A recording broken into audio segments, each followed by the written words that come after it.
The idea for Warzone kind of evolved over time, but it started way back on Halo 4. So when I joined the team, Warzone was just a pitch. It was something floating out there that we wanted to jump on. It was a what if we were able to combine all of the best parts of Halo into one multiplayer mode. It would be awesome. You go online and there'd be people talking, you guys need to build the most epic multiplayer experience. But we knew the challenge it was going to be on us to build a game like this. We knew we wanted to focus on competitive, but we also wanted to create something new. So when Halo 5 came around, we said, let's go after this. Let's make the ultimate Halo toy box. And we really pulled it together into this all new massive mode called Warzone. There you go. Here we go. We're back. Yeah! That was awesome.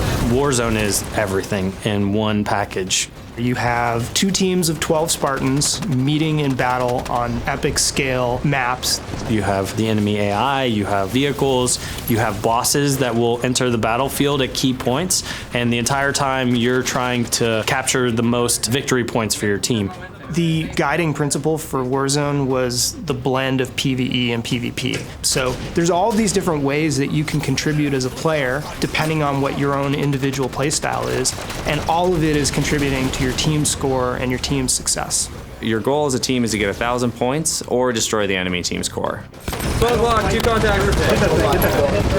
Nice job, Red. The maps in Warzone are huge. We have maps that are 4 times as big as any map we've ever built for Halo.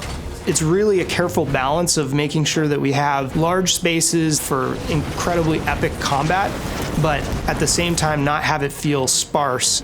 When you start a match of Warzone, your base is overrun by enemy AI. You have to clear your home base out.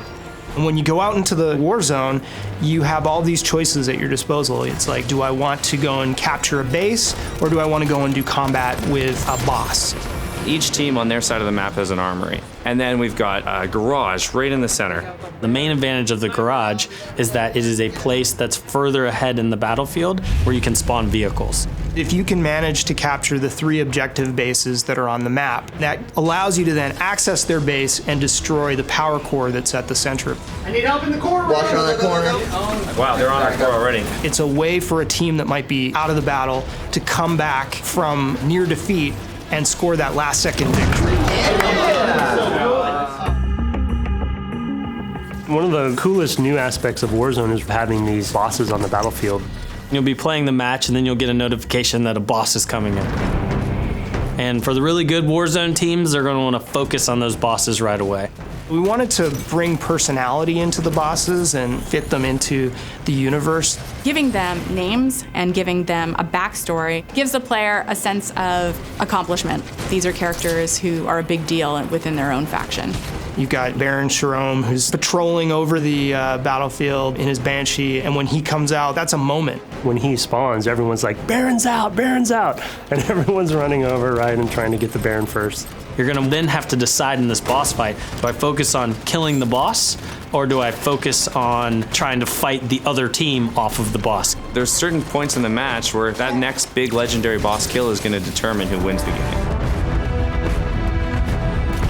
We wanted there to be a sense of balance in there for what power items are able to be brought in at what times. Everyone goes into Warzone and they want 3 sniper rifles, 4 scorpions. How do we handle it? How do you balance that? The Requisition System is a brand new reward system. It lets you become more powerful as the game progresses. Everything that you're doing, all the kills that you're scoring, capturing bases, all of those things are helping you gain additional rec levels. So within your home base and each one of the 3 objective bases on every Warzone map, you have requisition stations. If the player has rec cards in their inventory, then they can go to the terminal and use those cards to get all of the best items from the Halo sandbox. Rec cards you earn through any type of multiplayer experience. So if you're playing Arena or you're playing Warzone, we will be giving you rec packs as you go up the ranks.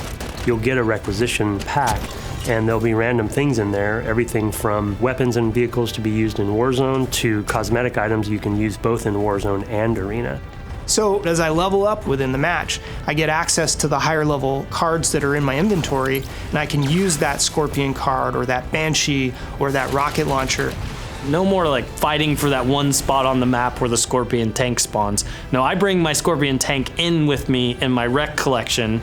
But you don't just get to start the match and call it in and just wreck house. You got to actually take bases, get points, and as the battle gets crazier and everyone's leveling up together, your choices get bigger as well.